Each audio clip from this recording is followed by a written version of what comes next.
오늘 시간에는 금요 기도의 시간으로서 십자가와 부활 그리고 인간의 책임이란 제목으로 함께 말씀의 은혜를 나누기로 합니다. 제가 이번 주에 어떤 분으로부터 전화를 받았습니다. 어떤 권사님께서 저에게 전화를 했는데 아마 1시간 이상 전화를 한 것 같아요. 한 1시간 반을 하신 것 같은데 내용은 그거였어요. 춘천에 있는 모 교회에 자기가 7개월을 다녔는데 거기에서 일었었던 일들을 얘기를 해주는 거예요. 그래서 그 딸이 그 교회를 출석하게 됐는데 딸이 점점 신앙이 이상하게 변질되는 것 같아가지고 딸을만 야단칠 것이 아니라 직접 내가 그 교회에 가서 어떤 교회인지를 한번 봐야 되겠다 하고 직접 7개월을 등록해서 신앙생활을 한 거예요. 그걸 보면서 결국에 그분이 하시는 얘기가 아무래도 목사님 이단 같습니다. 그래서 왜 그러느냐 이제 그렇게 얘기했더니 목사님께서 주장하는 그 내용을 믿지 않게 되면 완전히 왕따를 시킨다는 거예요. 그래서 거기에서는 이게 부활의 복음을 강조하는데 부활을 믿지 않으면 신앙이 없는 것처럼, 그래서 모든 기도했던 것은 싹 다 잘못됐고 부활만이 이것이 진짜 신앙이고 이 부활 신앙을 가져야 모든 것에서 병도 치료받고 구원도 받는다 이렇게 하는데 지나치다는 거예요. 그런데 그 지나침이 어떤 독재 형식으로 교회가 흔들리고 있다는 거예요. 끌려간다는 거예요. 거기에 거부했다는 그냥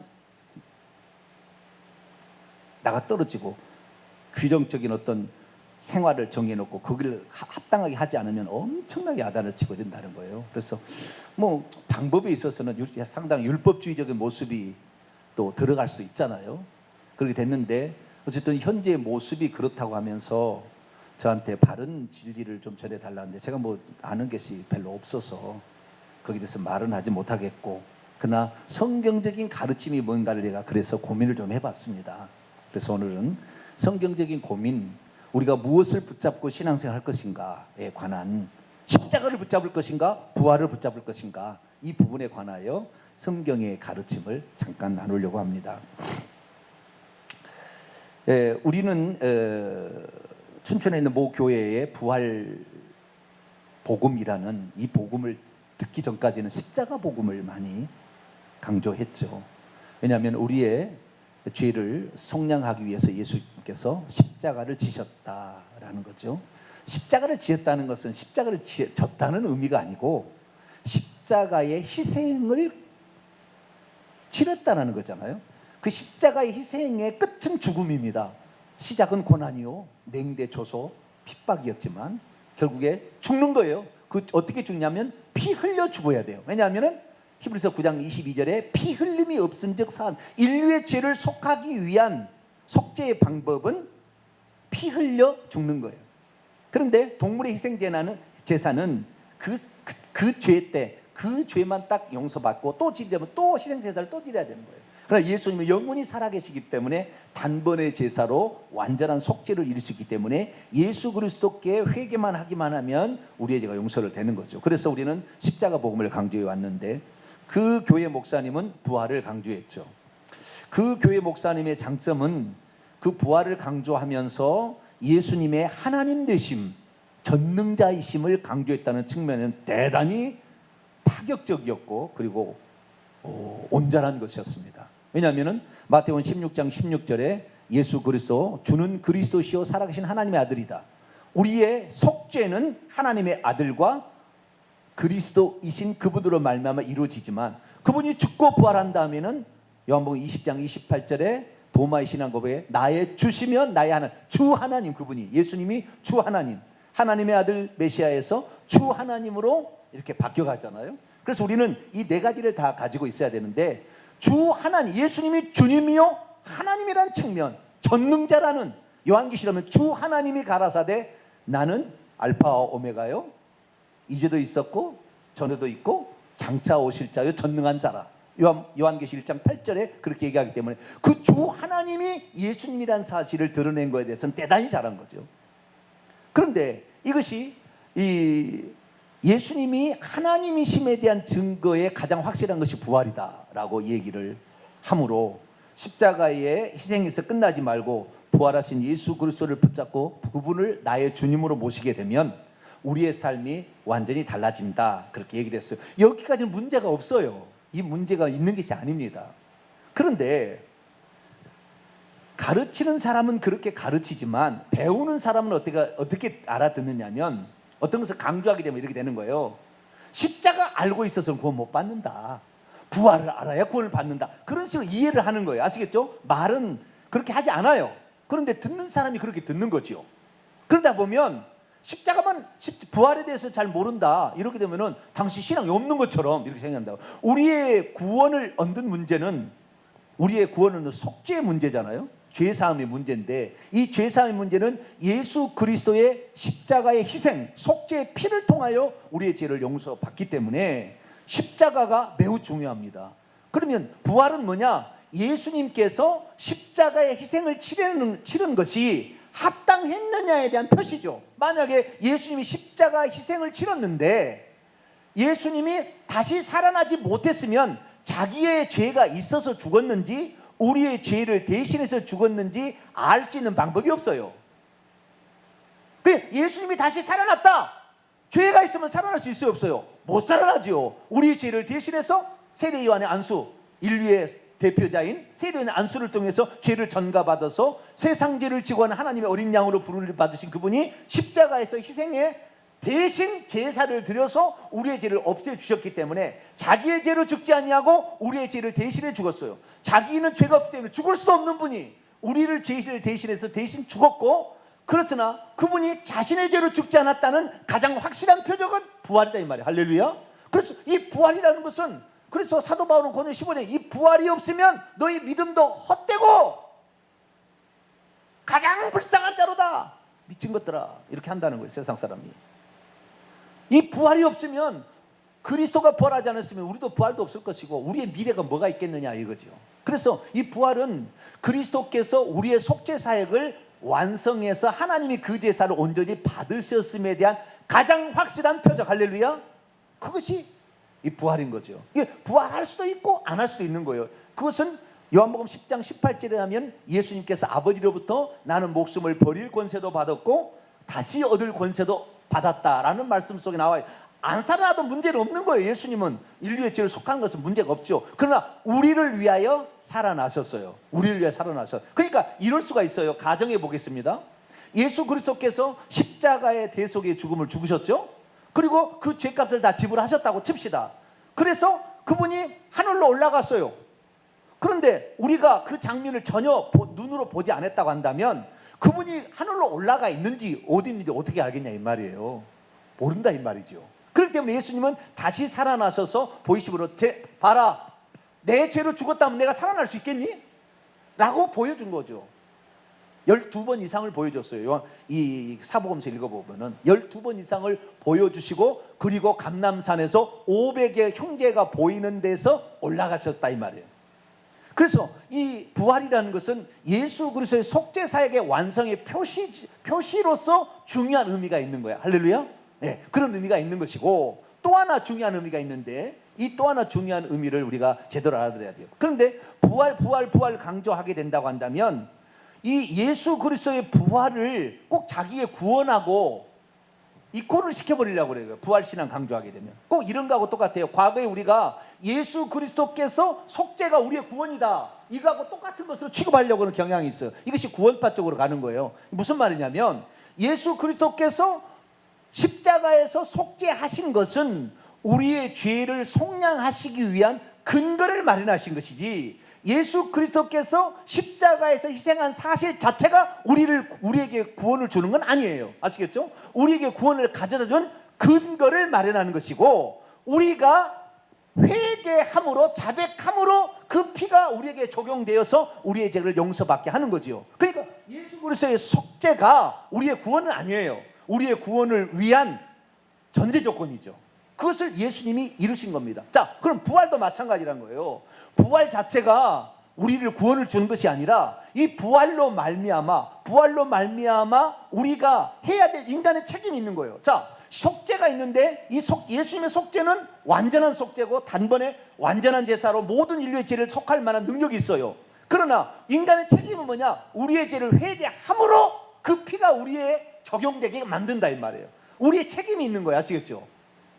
그것은 회개라는 책임이고 자백이라는 책임입니다. 이 책임이 들어가야 하나님의 것도 우리의 것이 된다 이 말이에요. 부활도 마찬가지. 예수 부활 자체가 중요한 것이 아니라 예수 그리스도의 부활을 한 것은 분명합니다. 이것은 속죄에 대한 완전한 표적입니다. 이것은 정말 중요하지만 이것이 내 것, 이 부활이라는 것이 내 것 되게 하려면 인간의 책임이 또 따라야 되는 거예요. 그게 뭐냐? 예수님께서 뭐라고 말씀하시냐면 요한복음 14장 16장에 의하면 내가 떠나가는 것이 너희에게 유익이라. 내가 떠나가지 아니하면 보혜사가 너희에게로 오시지 아니할 것이요.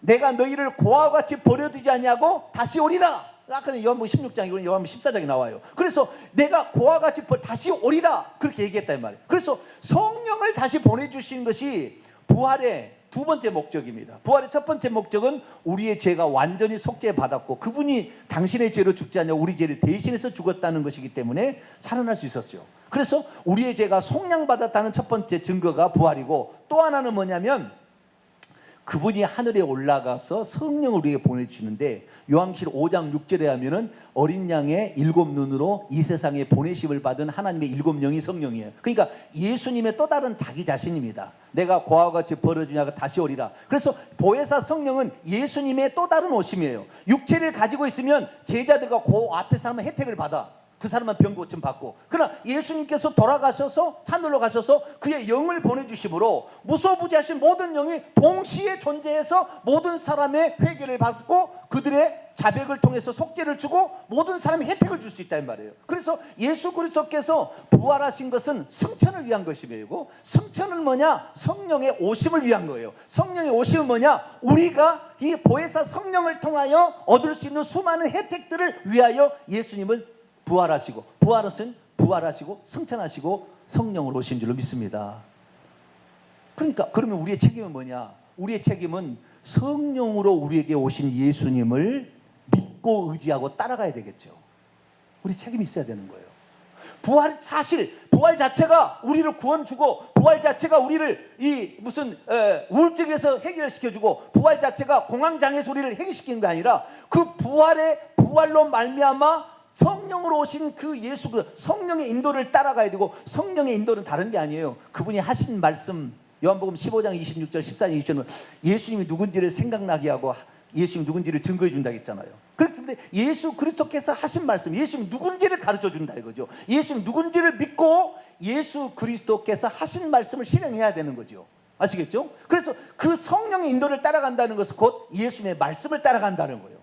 그래서 그 말씀을 따라가는 인간의 행위가 있어야만이 부활도 의미가 있는 것이지, 내가 이 머리로만 인식해서 부활했어, 그래 나는 자유로워, 나는 병에서 나았어, 그렇다고 해서 병이 낫는 게 아니라고요. 삶 속에서 그 부활하신 그 주님이 성령으로 내게 오셨을 때 내게 하시는 말씀을 내가 오늘도 순종하고 기도하라 그러면 예 기도하겠습니다. 너 그러면 저 차량 운전에 아멘 하겠습니다. 이렇게 나와야 되는 것이지, 내 삶이 하나도 실천하지 않고 예수 그리스도의 부활하는 것이 나에게 모든 것을 해방과 자유를 줘 백날 떠들어봤자 인간의 책임은 하나도 없잖아요.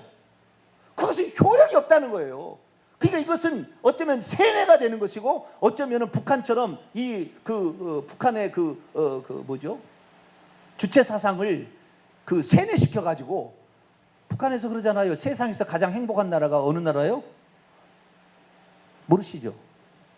세상에서 가장 행복한 나라. 북한 평양 방송에서 방송을 했어요. 이 세상에서 가장 행복한 나라는 중국입니다. 중국은 100점. 2등은 98점 북한, 3등은 이란, 5등은 베네수엘라. 베네수엘라가 어떻게 멸망하는지 모르죠. 한국은 152등. 우리를 행복하다고 세뇌가 당했어도 자기들이 나중에 보면은 야 우리가 완전히 세뇌 당했구나. 이제 USB를 통하여 정보가 들어가니까 우리가 완전히 속았구나 라는 사실 알잖아요. 얼마나 당황했어요. 그래서 예수 그리스도의 부활이, 물론 부활도 중요합니다. 그런데 그 부활이 내게로 효력이 미치려면 꼭 예수 그리스도의 피가 우리의 죄를 속하려면 우리가 자백하고 회개해야, 인간의 책임이 들어가야 그것이 내 것이 된다 이 말이에요. 예수 피가 우리의 죄를 못 사는 게 아니에요. 모든 인류의 죄를 사할 만한 능력을 가지고 있어요. 할렐루야. 효능이 있으나 우리의 인간의 책임이 들어갈 때 그것이 내 것으로 효력을 미치듯이, 마찬가지로 부활도, 부활이 중요한 게 아니란 말이에요. 부활로 미쳐가지고 부활 하는데, 부활 아무리 얘기해봤자 주님께서 하신 말씀을 성령께서 우리에게 깨닫게 해줘. 예수님이 누군지를 정확히 알고 그분이 실행하라고 하는 거, 희생하라, 십자가를 지라 그랬을 때 그것을 해야지. 그거 행하지 아니하고 그냥 살게 된다고 한다면 그건 의미가 없다 이 말이에요. 여기에 관한 모든 성경 구절이 다 있는데, 다 여기다 적어왔는데 시간이 없어서 그냥 요약으로 제가 요약으로만 얘기를 했습니다. 그래서 우리가 다 알잖아요. 제가 한 얘기를 하나도 뭐 성경에 없는 말을 한 게 아니라 그대로 성경을 그대로 갖다가 지금 얘기를 하고 있습니다. 그래서 우리가 그러면은 어떻게 하는 것이, 부활을, 그리스도의 부활, 성령이 나와 함께 계시고 내 속에 계속 있어 성령이 내 속에서 활발하게 역사하실 수 있도록, 다시 말해서 예수님의 또 다른 자기 자신이, 부활하신 그 주님이 내 안에 계셔서 활동하게 하려면 그분이 하신 말씀을 실행해 가야 되는 거예요. 아시겠죠? 그 실행하는 것이 뭔지를 잘 모르는 사람은 요한계시록 2장 3장을 읽어보면 돼요. 7 교회에게 뭐 하라고 얘기를 계속 예수님이 하는 거예요. 그런데 그 예수님이 하시고는 처음에는 뭐 죽었다가 살아나시니가, 뭐 7 금 촛대를 붙잡으니까 그 예수님을 자기를 얘기하고 있다가 이렇게 한다, 너희들 내가 다 알고 있다, 너희들 이게 잘못하고 있어, 이건 참 잘하고 있어, 뭐 이렇게 하게다가 나중에 이기는 자는 이런 축복이 있다. 그리고는 마지막에 성령이 교회들에게 하시는 말씀을 들을 자, 곧 예수님이 누구예요? 성령이다 그 말이에요. 그러니까 우리는 세 분 하나님이 아니고 한 분 하나님 말씀하고 있는, 할렐루야. 그 하나님의 말씀을 들어서 거기에 나와 있는 사람들 회개하라, 내 말을, 적은 능력을 가지고도 내 말을 지켰다, 고난 핍박 속에서도 목숨을 아깝게 생각지 않고 주님을 위해서 헌신했다, 첫사랑을 잃어버린 걸 회복시켰다, 열심을 품고 주님을 섬겼다, 그 많은 내용들이 있잖아요. 그렇죠? 흰옷을 입고 다녔다, 뭐 수많은 이 말씀들을 우리가 삶 속에서 실천해 가야 되는 거죠. 그것이 바로 부활하신 예수님이 내 안에 계신다는 증거, 할렐루야. 이렇게 있어야 구원이 완성돼 가는 것이지, 부활하신 사실 자체가 우리에게 구원을 주는 게 아니고, 부활하신 사실 자체가 우리에게 자유를 주는 게 아니고, 부활하신 사실 자체가 성령을 주는 게 아니다 이 말이에요. 그 사실을 믿고 성령이 내 안에 오셨음을 믿음으로 듣고 믿음으로 받아들여서 예수님이 하신 말씀을 실천해 갈 때 비로소 부활의 모든 능력, 사망을 이기는 모든 힘들, 사망의 전 단계는 질병이에요. 질병과 저주인데 이 질병의 저주를 이겨버린다 이 말이에요. 할렐루야. 말씀을 실천하고 갈 때 그러는 거예요. 내 사도 바울의 말처럼 고린도 9장 27, 내 몸을 쳐 복종시켜 갈 때, 내는 안 가고 싶어도 주의 말씀 따라 해보려고 몸부림쳐 갈 때, 그때 부활하신 주님이 내 안에서 활동해서 내 육체도 건강도 이루어지고 내 삶의 변화가 나타나는 것이지, 부활하셨다 사실 자체가 우리의 삶을 해방시키는 거 아니라면, 예수 그리스도의 십자가의 죽음 자체가 우리를 구원을 주는 게 아니고 회개를 해야 되고, 할렐루야. 주님이 하신 말씀 죽도록 충성하라, 그러면 생명이 면류관리 헌신해야 된다 이 말, 할렐루야. 충성해야 된다 그 말이에요. 적당히 사실래요? 적당히 사시는 사람들이 천국에 가서 하는 얘기가 껄껄껄이래요. 뭐라고요? 껄껄껄. 그때 좀 잘할 걸. 목사님 말씀이 진짜 이 성령이 말인 줄 알고 순종해볼 걸. 아, 그때 좀 주님께 좀 더 드려볼 걸. 좀 더 기도도 1시간만 더 해볼 걸. 껄껄껄 한대요. 껄껄껄이 아니라 진짜 하하하로 변하시게 되기를. 그러려면 부활하신 그 주님은 성령으로 우리 안에 오십니다. 할렐루야. 성령이 보혜사, 성령이 우리 안에 오신다고. 예수님이 부활하신 것은 승천하고, 승천할 것은 성령을 보내려고 그런 거예요. 그리고 부활하신 것은 성령이 우리 안에, 성령의 인도를 따라가야 됩니다. 자, 2구절만 읽고 마칩시다.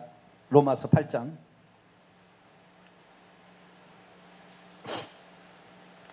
성경이 엄청 많이 썼는데 정리 그냥 아웃라인만 제가 딱 핵심만 읽었습니다. 8장 14절입니다. 로마서 8장 14절 읽습니다. 시작. 무릇 하나님의 영으로 인도함을 받는 사람은 곧 하나님의 아들이라. 내가 하나님의 아들이야. 나는 예수 그리스도 십자가를 믿어. 나는 예수 그리스도 부활을 믿어. 나는 하나님의 아들이야. 그래서 아들이 아니라 성령의 인도함을 받아야 된다 이 말이에요. 성령은 예수님이 하신 말씀을 생각나게 하시고 예수님이 누군지를 가르쳐준다 이 말이에요. 이게 핵심이에요.